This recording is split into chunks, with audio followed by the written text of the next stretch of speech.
Hi Ambika. ಇವತ್ ನಾವು Adarsha previous year question paper solve ಮಾಡಮ್ರಿ. ಫಸ್ಟ್ ಕ್ವಶನ್ ನೋಡ್ರಿ, ಇಲ್ಲಿ ಕೊಟ್ಟಿರುವ ಸ್ತಂಭ ನಕ್ಷೆಯು ಒಂದು ಶಾಲೆಯಲ್ಲಿನ 1ರಿಂದ 5ನೇ ತರಗತಿಯಲ್ಲಿರುವ ವಿದ್ಯಾರ್ಥಿಗಳ ಸಂಖ್ಯೆಯನ್ನು ಸೂಚಿಸುತ್ತದೆ. ಹಾಗಾದರೆ 1ರಿಂದ 3ನೇ ತರಗತಿಯವರೆಗೆ ಒಟ್ಟು ವಿದ್ಯಾರ್ಥಿಗಳ ಸಂಖ್ಯೆ ಎಷ್ಟು ಅಂತ ಕೇಳಾರ. ಅವ್ರ ಏನ್ ಕೇಳಾರ ನೋಡ್ರಿ, ಇಲ್ಲಿ ಒಂದು ಬಾರ್ ಗ್ರಾಫ್ ಕೊಟ್ಟಾರ. ಈ ಬಾರ್ ಗ್ರಾಫ್ ಒಳಗಡೆ ಲೆಫ್ಟ್ ಸೈಡ್ ಏನೈತೆ ವಿದ್ಯಾರ್ಥಿಗಳ ಸಂಖ್ಯೆ ಐತೆ, ಅಂದ್ರೆ ಎಡಗಡೆ ಕೆಳಗಡೆ ಏನ್ ಕೊಟ್ಟಾರ, ತರಗತಿ ಕೊಟ್ಟಾರ. ಅಂದ್ರೆ 1ನೇ ತರಗತಿ, 2ನೇ ತರಗತಿ, 3ನೇ ತರಗತಿ, 4ನೇ ತರಗತಿ, 5ನೇ ತರಗತಿ ಅಂತ. ಇಲ್ಲಿ ನೋಡ್ರಿ, ಫಸ್ಟ್ 1ನೇ ತರಗತಿ ವಿದ್ಯಾರ್ಥಿಗಳ ಸಂಖ್ಯೆ ಎಷ್ಟೈತಂದ್ರೆ ಇಲ್ಲಿ 20 ಮತ್ತೆ 30 ಮಿಡ್ಲು ಬಂದೈತೆ. ಹಂಗಂದ್ರೆ ಏನಿದು 25. 1ನೇ ತರಗತಿ ವಿದ್ಯಾರ್ಥಿಗಳ ಸಂಖ್ಯೆ ಬಂದ್ಬಿಟ್ಟು 25. 2ನೇ ತರಗತಿ ವಿದ್ಯಾರ್ಥಿಗಳ ಸಂಖ್ಯೆ ಬಂದ್ಬಿಟ್ಟು ಈ ತರ ಲೈನ್ ಹಾಕ್ರಿ ನೀವು. ಎಲ್ಲಿಗೆ ಬಂತಿದ್ದು 30ಕ್ಕೆ ಬಂತು. ಅಂದ್ರೆ 2ನೇ ತರಗತಿ ವಿದ್ಯಾರ್ಥಿಗಳ ಸಂಖ್ಯೆ ಬಂದ್ಬಿಟ್ಟು 30. ಅದೇ ತರ 3ನೇ ತರಗತಿ ವಿದ್ಯಾರ್ಥಿಗಳ ಸಂಖ್ಯೆ 10 ಮತ್ತು 20 ಮಿಡ್ಲು ಬಂದ್ರೆ 15 ಆಗಿರುತ್ತ. 3ನೇ ತರಗತಿ ವಿದ್ಯಾರ್ಥಿಗಳ ಸಂಖ್ಯೆ 15. ಅವ್ರ ಏನ್ ಕೇಳಾರ, 1ರಿಂದ 3ನೇ ತರಗತಿ ವಿದ್ಯಾರ್ಥಿಗಳ ಒಟ್ಟು ಸಂಖ್ಯೆ ಅಂತ ಕೇಳಾರ. 1ನೇ ತರಗತಿದು 25, 2ನೇ ತರಗತಿದು 30, 3ನೇ ತರಗತಿದು 15. ಇವು ಮೂರನ್ನು ಪ್ಲಸ್ ಮಾಡ್ಕೊಂಡ್ರೆ 5 + 5 10, 2 + 3 5, 5 + 2 ಅಂದ್ರೆ 7. 1ರಿಂದ 3ನೇ ತರಗತಿವರೆಗೂ ಇರುವ ವಿದ್ಯಾರ್ಥಿಗಳ ಸಂಖ್ಯೆ ಬಂದ್ಬಿಟ್ಟು 70. ನೆಕ್ಸ್ಟ್ ಕ್ವಶನ್ ನೋಡ್ರಿ, ಕೊಟ್ಟಿರೋವುಗಳಲ್ಲಿ ಆಯತಘನದ ಮುಖದ ಆಕಾರ ಅಂತ ಕೇಳಾರ. ಇಲ್ಲಿ ನೋಡ್ರಿ, ಫಸ್ಟ್ ಆಯತಘನ ಯಾವ ತರ ಇರುತ್ತೆ ಅಂತ ಹೇಳಿ ನಾ ಇಲ್ಲಿ ಡ್ರಾ ಮಾಡಿ ತೋರಿಸ್ತೀನಿ. ಇದಕ್ಕೆ ಏನಂತೀವಿ ನಾವು, ಆಯತಘನ ಅಂತೀವಿ. ಎಕ್ಸಾಂಪಲ್ ನಾವು ಟೆಕ್ಸ್ಟ್ ಬುಕ್ ಮತ್ತೆ ಡಸ್ಟರ್ ಕೂಡ ತಗೋಬಹುದು. ಈ ಆಯತಘನದ ಮುಖದ ಆಕಾರ ಯಾವ ತರ ಐತಂದ್ರೆ ಈ ತರ ಐತಂದ್ರೆ ಆಪ್ಷನ್ ಬಿ ಆಗುತ್ತೆ ಆನ್ಸರ್. ನೆಕ್ಸ್ಟ್ ಕ್ವಶನ್ ನೋಡ್ರಿ, ನಮ್ ಚಾಲೆಂಜ್ ಕೋಚಿಂಗ್ ಕಡೆಯಿಂದ ನಾವು ಜೀನಿಯಸ್ ಅವಾರ್ಡ್ ಅಂತ ಹೇಳಿ ಒಂದು ಎಕ್ಸಾಮ್ ಕಂಡಕ್ಟ್ ಮಾಡ್ಕೊಳಕತ್ತೀವಿ.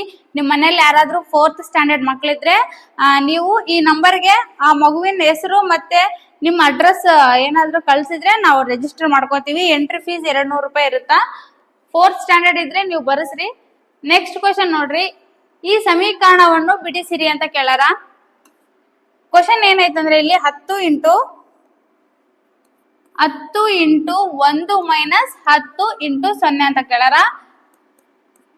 ಇಲ್ಲಿ ನೋಡ್ರಿ, ಫಸ್ಟ್ ಇಲ್ಲಿ ವ್ಯವಕಲನ ಐತೆ, ಆಮೇಲೆ ಗುಣಾಕಾರ ಐತೆ. ಇಲ್ಲಿ ಯಾವ ರೂಲ್ ಅಪ್ಲೈ ಆಗುತ್ತಂದ್ರೆ ಡಿಮಾಸ್ ರೂಲ್ ಅಪ್ಲೈ ಆಗುತ್ತಾ. ಅಂದ್ರೆ ಫಸ್ಟ್ ಈ ತರ ಕೊಟ್ಟಾಗ ಇಲ್ಲಿ ಡಿಮಾಸ್ ರೂಲ್ ಅಪ್ಲೈ ಆಗುತ್ತಲ್ಲ, ಈ ತರ ಕೊಟ್ಟಾಗ ಫಸ್ಟ್ ಏನ್ ಮಾಡ್ಕೋಬೇಕು, ಡಿವಿಷನ್ ಮಾಡ್ಕೊಂಡು ಆಮೇಲೆ ಮಲ್ಟಿಪ್ಲಿಕೇಶನ್, ಎಡಿಷನ್, ಸಬ್ಟ್ರಾಕ್ಷನ್. ಅಂದ್ರೆ ಫಸ್ಟ್ ಭಾಗಾಕಾರ, ಆಮೇಲೆ ಗುಣಾಕಾರ, ಆಮೇಲೆ ಸಂಕಲನ, ಆಮೇಲೆ ವ್ಯವಕಲನ ಮಾಡ್ಕೋಬೇಕು. ಬಟ್ ಇಲ್ಲಿ ಏನ್ ಕೊಟ್ಟಾರ ಅವರು, ಗುಣಾಕಾರ ಮತ್ತು ವ್ಯವಕಲನ ಎರಡೇ ಕೊಟ್ಟಾರಲ್ಲ. ಫಸ್ಟ್ ಏನ್ ಮಾಡ್ರಿ, ಗುಣಾಕಾರ ಮಾಡ್ಕೋರಿ. 10 × 1 ಅಂದ್ರೆ ಎಷ್ಟಾಯ್ತು, 10 ಆಯ್ತು. ಮೈನಸ್ 10 × 0 ಅಂದ್ರೆ 0 ಬಂತು. 10 - 0 ಅಂದ್ರೆ ಉತ್ತರ ಏನಾಗುತ್ತಾ, 10 ಆಗುತ್ತಾ. ಅಂದ್ರೆ ಆಪ್ಷನ್ ಸಿ. Next question, 7 ಚಾಕ್ಲೇಟಿನ ಪೊಟ್ಟಣಗಳಲ್ಲಿ 763 ಚಾಕ್ಲೇಟ್ಗಳಿವೆ. ಹಾಗಾದರೆ ಪ್ರತಿ ಪೊಟ್ಟಣದಲ್ಲಿರುವ ಚಾಕ್ಲೇಟ್ಗಳ ಸಂಖ್ಯೆ ಎಷ್ಟು ಅಂತ ಕೇಳಾರ. ಈ ಕ್ವಶನ್ ಏನಂದ್ರೆ 7 ಬಾಕ್ಸ್ ಅಲ್ಲಿ ಎಷ್ಟು ಚಾಕ್ಲೇಟ್ಸ್ ಇದಾವ ಅಂದ್ರೆ 763 ಚಾಕ್ಲೇಟ್ಸ್ ಇದಾವ.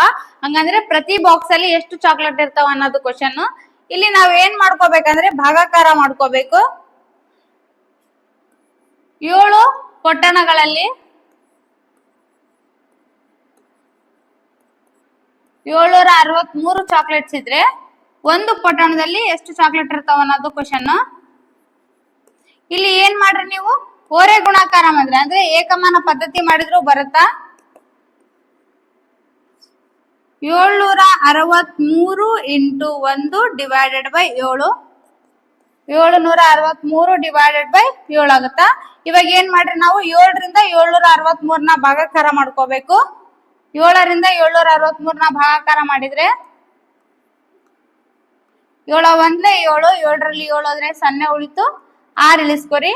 7ರ ಮಧ್ಯೆಯಲ್ಲಿ 6 ಇಲ್ಲ, ಅದಕ್ಕೆ ಏನ್ ಮಾಡ್ಕೋಬೇಕು, ಯಾವಾಗ್ಲೂ ನೆಕ್ಸ್ಟ್ ಸಂಖ್ಯೆ ಇಳಿಸ್ಕೋಬೇಕಾದ್ರೆ ಇಲ್ಲಿ 0 ಕೊಟ್ಟು ಇಳಿಸ್ಕೋಬೇಕು.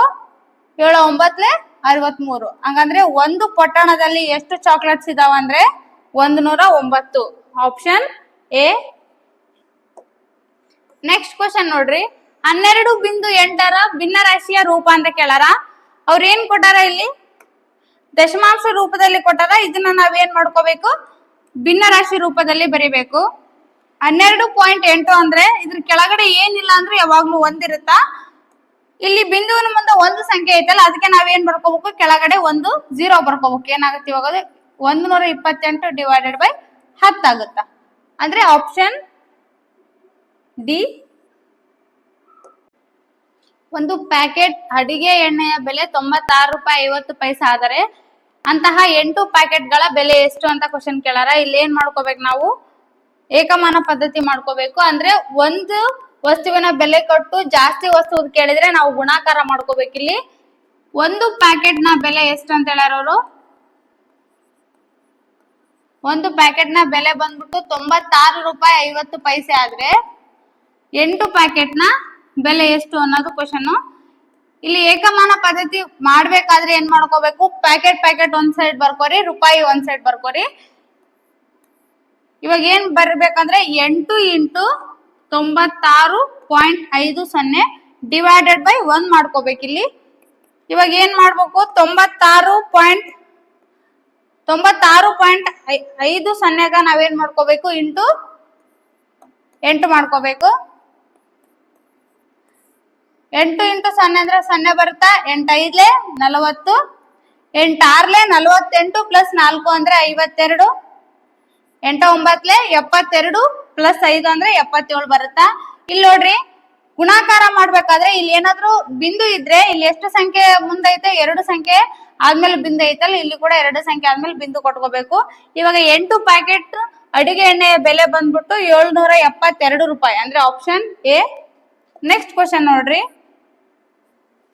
ಕೊಟ್ಟಿರುವ ಆಕೃತಿಗಳಲ್ಲಿ ಸಮಮಿತಿ ಉಳ್ಳ ಆಕೃತಿ ಅಂತ ಕೇಳಾರ. ಇಲ್ಲಿ ನೋಡ್ರಿ 4 ಆಪ್ಷನ್ ಕೊಟ್ಟಾರ. ಸಮಮಿತಿ ಅಂತಂದ್ರೆ ಏನು, ಇವಾಗ ಯಾವುದೇ ಒಂದು ವಸ್ತುನ ನಾವು ತಗೊಂಡು ಅದನ್ನ ಡಿವೈಡ್ ಮಾಡಿದ್ರೆ ಅಂದ್ರೆ ಕಟ್ ಮಾಡಿದ್ರೆ ಏನಾಗಬೇಕು, 2 ಕಡೆ ಈಕ್ವಲ್ ಪಾರ್ಟ್ಸ್ ಬರಬೇಕು.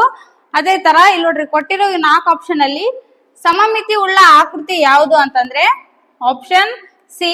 ಇದಕ್ಕಂದ್ರೆ ಇದನ್ನ ಈಕ್ವಲ್ ಆಗಿ ಮಾಡಿದ್ರೆ 2 ಕಡೆ ಸಮವಾಗಿ ಬರಲ್ಲ, ಇದನ್ನ ಕೂಡ ಮಿಡ್ಲ್ ಈಕ್ವಲ್ ಮಾಡ್ರಿ, ಇದು ಕೂಡ ಬರಲ್ಲ, ಇದು ಕೂಡ ಬರಲ್ಲ. ಬಟ್ ಏನಾಗುತ್ತಾ, ಆಪ್ಷನ್ ಸಿ ಏನಾಗುತ್ತಾ, 2 ಕಡೆ ಈಕ್ವಲ್ ಆಗಿ ಡಿವೈಡ್ ಆಗುತ್ತಾ. ಅದಕ್ಕೆ ಸಮಮಿತಿ ಉಳ್ಳ ಆಕೃತಿ ಯಾವ್ದಂದ್ರೆ ಆಪ್ಷನ್ ಸಿ.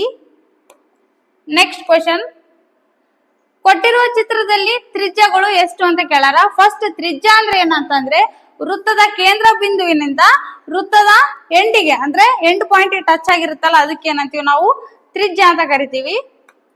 ಈ ವೃತ್ತದಲ್ಲಿ ಎಷ್ಟು ತ್ರಿಜ್ಯ ಇದಾವ ಅಂತಂದ್ರೆ,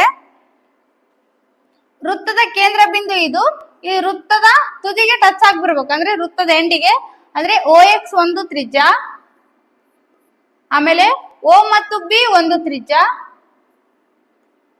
ನೆಕ್ಸ್ಟ್ O ಮತ್ತು Y. ಈ ವೃತ್ತದಲ್ಲಿ ಒಟ್ಟು 3 ತ್ರಿಜ್ಯಗಳಿದಾವೆ. OX ಒಂದು, OB ಒಂದು, OY ಒಂದು, ಅಂದ್ರೆ ಆಪ್ಷನ್ ಡಿ.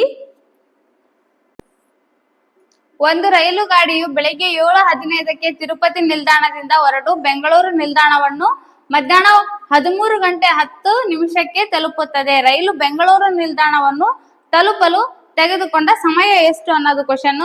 ಈ ಕ್ವಶನ್ ನಾವು ಕೈಯಿಂದನೂ ಕೌಂಟ್ ಮಾಡ್ಕೊಂಡು ಬರಿಬಹುದು.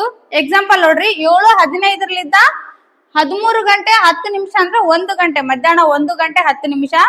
7:15 8:15 9:15 10:15 11:15 12:15 1:10 ಅಂತ ಈ ತರ ಕೈಲಾದ್ರೂ ಕೌಂಟ್ ಮಾಡ್ಕೋಬಹುದು. ಇಲ್ಲ ನಾವು ಈ 13:10 ಈ 7:15 ಕಳ್ಕೊಂಡ್ರು ನಮ್ಗೆ ಉತ್ತರ ಬರುತ್ತಾ. ಇವಾಗ ನೋಡ್ರಿ, 10ರಲ್ಲಿ 15 ಕಳಿಯಕ್ ಬರಲ್ಲ, ಇಲ್ಲಿ 1 ಗಂಟೆನ ಪ್ಲಸ್ ಮಾಡ್ಕೋಬೇಕು. 1 ಗಂಟೆನ ನಾವು ಯಾವ ತರ ಬರ್ಕೋಬಹುದು ಅಂತಂದ್ರೆ, ಅದನ್ನ ನಾವು 13:10 ಮೈನಸ್ 7:15 ಕಳೀರಿ ಇವೆರಡನ್ನ. ನಾನು ಹೇಳಿದೆ 10ರಲ್ಲಿ 15 ಕಳಿಯಕ್ ಬರಲ್ಲ, 1 ಗಂಟೆನ ಆಡ್ ಮಾಡ್ಕೋರಿ, ಅಂದ್ರೆ 1 ಗಂಟೆ ಅಂದ್ರೆ 60 ನಿಮಿಷ. ಇಲ್ಲಿ ಎಷ್ಟಾಯ್ತು ಇವಾಗ, 60 + 10 ಅಂದ್ರೆ 70 ನಿಮಿಷ ಆಯ್ತು. ಈ 70 ನಿಮಿಷದಲ್ಲಿ ನಾವು 15 ನಿಮಿಷನ ಕಳ್ಕೊಂಡ್ರೆ ನಮ್ಗ 55 ನಿಮಿಷ ಬರುತ್ತಾ. ಓಕೆ, ಇವಾಗ ಇಲ್ಲಿ 55 ನಿಮಿಷ. ನೆಕ್ಸ್ಟ್ ನೋಡ್ರಿ, 13ರಲ್ಲಿ 8 ಕಳ್ಕೊಂಡ್ರೆ ಎಷ್ಟು ಬಂತು, 5 ಬಂತು. ಹಂಗಂದ್ರೆ ಅದು ತೆಗೆದುಕೊಂಡ ಸಮಯ ಎಷ್ಟು ಅಂದ್ರೆ 5 ಗಂಟೆ 55 ನಿಮಿಷ, ಅಂದ್ರೆ ಆಪ್ಷನ್ ಎ.